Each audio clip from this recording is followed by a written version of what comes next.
អញ្ញាធរខេត្តមណ្ឌលគិរីសហការជាមួយមន្ទីរបរិស្ថាននិងអង្គការ WCS បើកការដ្ឋានសាងសង់អគារស្នាក់ការរងស្រែអ៊ីដើម្បីពង្រឹងការការពារដែនជម្រកសត្វព្រៃកែវសីមា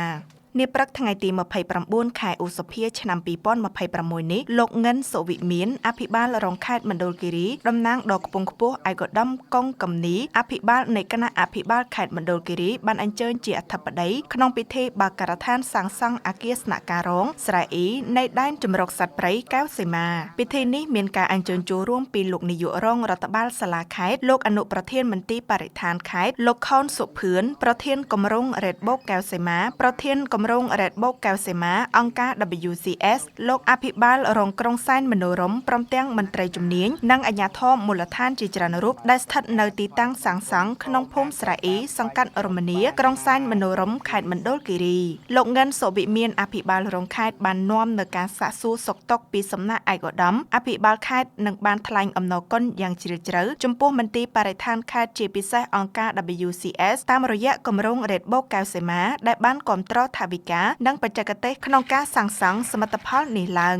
ជាមួយគ្នានេះលោកអភិបាលរងខេត្តបានផ្ដល់ការណែនាំដល់មន្ត្រីជំនាញនិងភាគីពាក់ព័ន្ធក្រោយពេលអគារនេះសាងសង់រួចរាល់មន្ត្រីឧទ្យានុរក្សនិងកម្លាំងពាក់ព័ន្ធទាំងអស់ត្រូវប្រើប្រាស់ស្នាក់ការនេះឲ្យមានប្រសិទ្ធភាពក្នុងការចុះល្បាតទប់ស្កាត់និងបង្ក្រាបរាល់បទល្មើសធនធានធម្មជាតិដូចជាការកាប់ទន្ទ្រានដីព្រៃឈើខុសច្បាប់និងការបរបាញ់សត្វព្រៃនៅក្នុងតំបន់ដែនជម្រកសត្វព្រៃកែវសីមាឲ្យមានប្រសិទ្ធភាពខ្ពស់ត្រូវចូលរួមថែរក្សាការពារអគារស្នាក់ការរងនេះក៏ដូចជាសម្ភារៈបរិក្ខារនានាឲ្យបានល្អស្អាតមានអនាម័យជានិច្ចដើម្បីអាចប្រើប្រាស់បានយូរអង្វែងសម្រាប់ជាប្រយោជន៍រួមលោកអភិបាលរងខេត្តបានផ្ដាំផ្ញើដល់ក្រុមជាងនិងអ្នកបច្ចេកទេសត្រូវយកចិត្តទុកដាក់សាងសង់អគារនេះឲ្យបានត្រឹមត្រូវតាមបទដ្ឋានបច្ចេកទេសដើម្បីធានាបាននូវគុណភាពរឹងមាំនិងសុវត្ថិភាពខ្ពស់ក្នុងការប្រើប្រាស់សូមបញ្ជាក់ថាអគារស្នាក់ការរងស្រែអ៊ីដែលចាប់ផ្ដើមសាងសង់នេះមានទំហំ10ម៉ែត្រគុណ12ម៉ែត្រដោយក្នុងនោះរួមមានបន្ទប់ធ្វើការបន្ទប់ស្នាក់នៅសម្រាប់មន្ត្រីឧទ្យានុរក្សនិងបន្ទប់អនាម័យក្នុងគោលបំណងបង្កលក្ខណៈងាយស្រួលនិងផ្ដល់ជាជម្រកស្នាក់នៅ